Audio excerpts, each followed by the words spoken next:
Maqtov zikri bor. Subhanalloh valhamdulillah va la ilaha illalloh vallohu akbar desiz, Allohni maqtagan bo'lasiz. Duo zikri bor.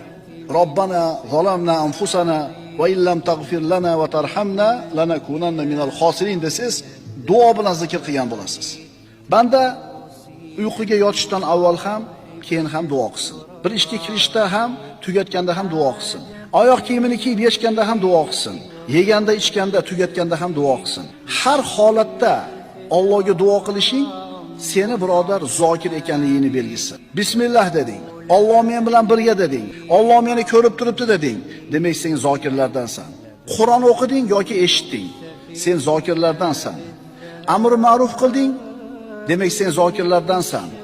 Ilm majlisiga kelding. Demak sen zokirlardansan. Allohning roziligini istab qimirlading va Allohni esladingmi? Demak sen zokirlardansan. Allohni